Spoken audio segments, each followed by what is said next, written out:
This is the Solo Coach podcast, where it's all about everything you need to build your business solo. Look, building a business alone can feel almost impossible. There's just so much to get done. That's just your doubt talking.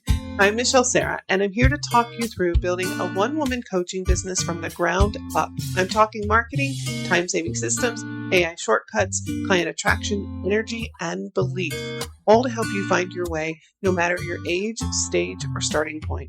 Ready? Let's get going. You know, being vulnerable is equal to being exposed.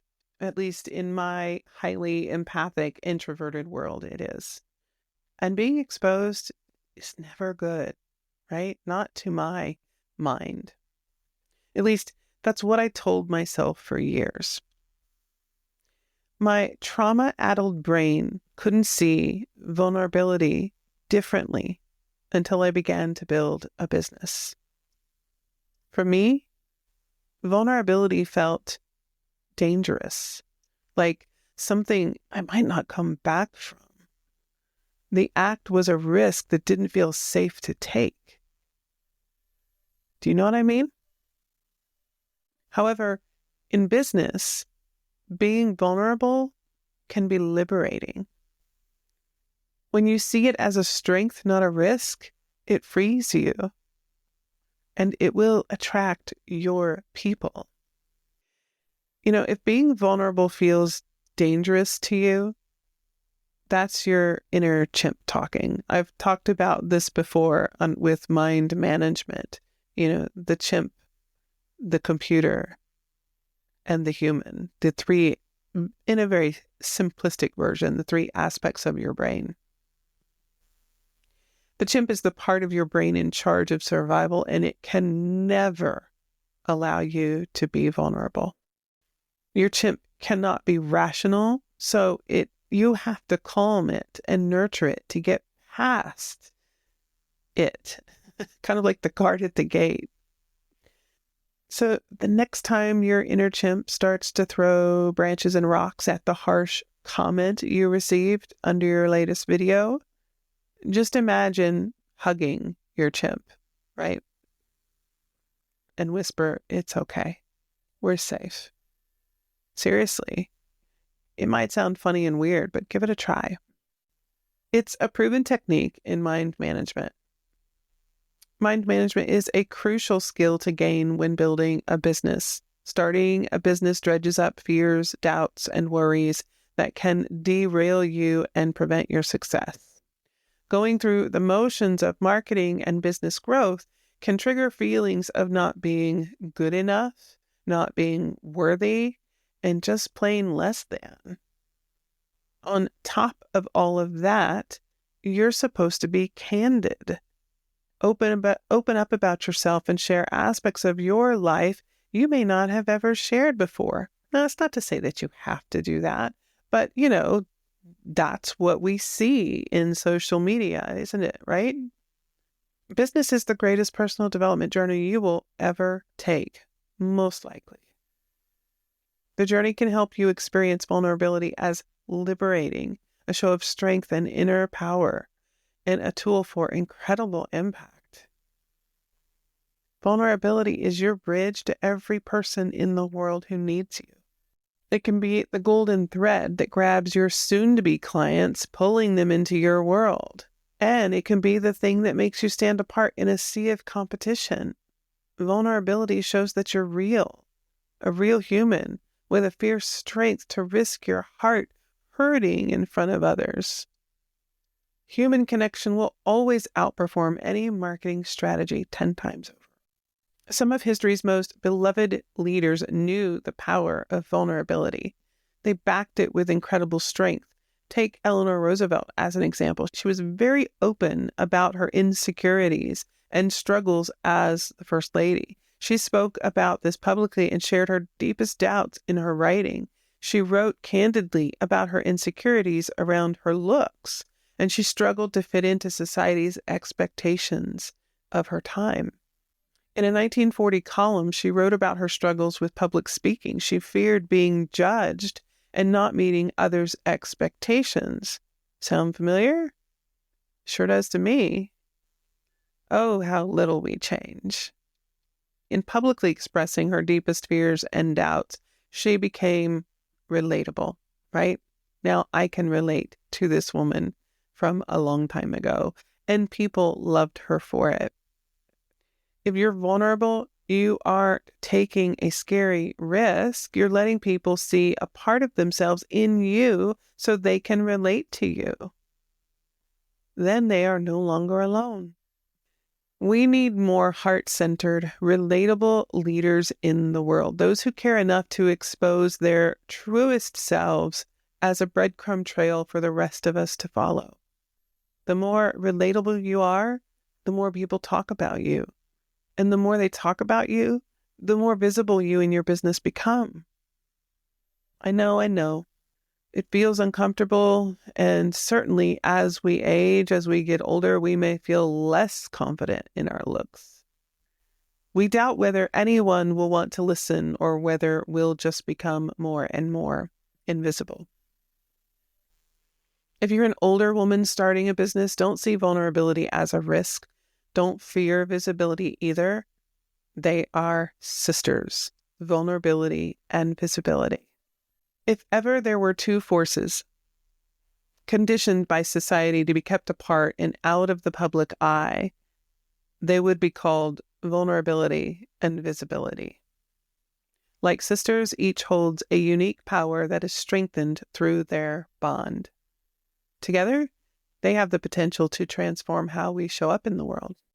Change how you show up in the world by taking small steps to begin experiencing vulnerability and visibility as an exercise in freedom, especially if you're coming from a long career or have been in the corporate world. Freedom to be 100% you, freedom to speak from the heart, freedom to just be human. Brené Brown has a well-known TED Talk called The Power of Vulnerability. Her very raw and real conversations have inspired millions worldwide.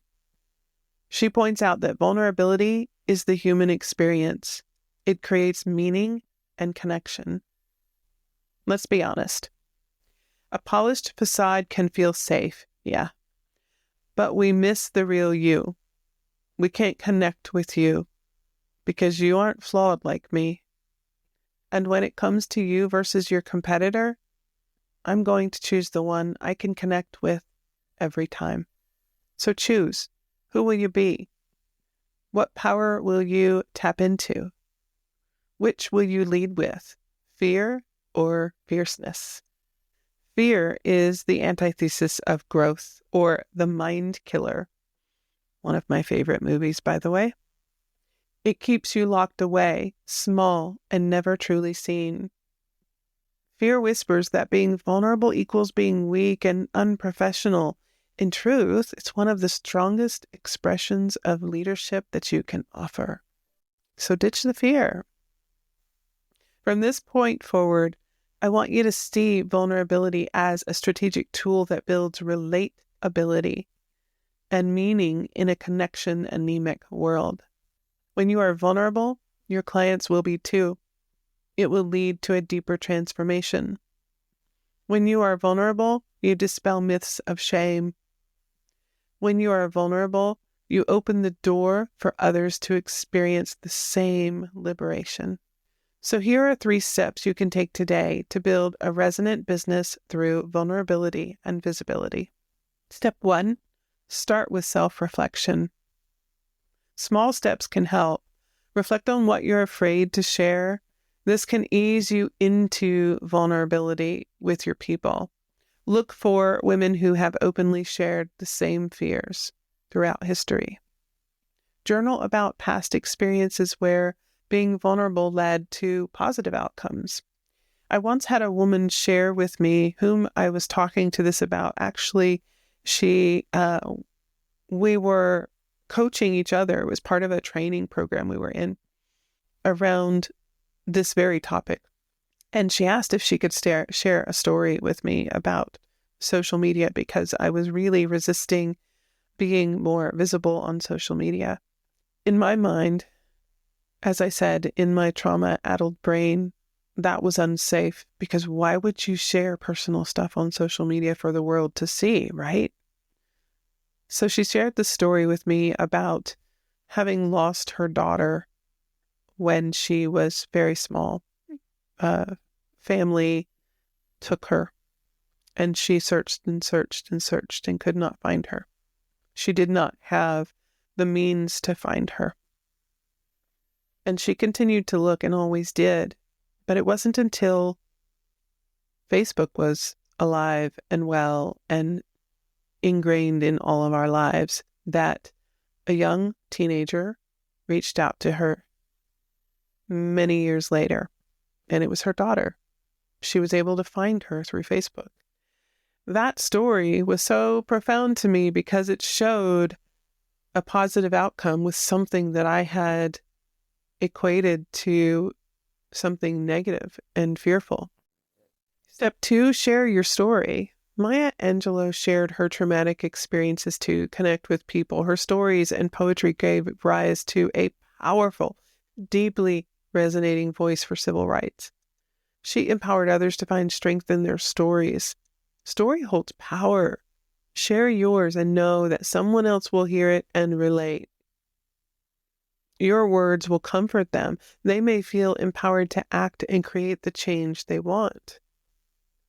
Use this simple story framework.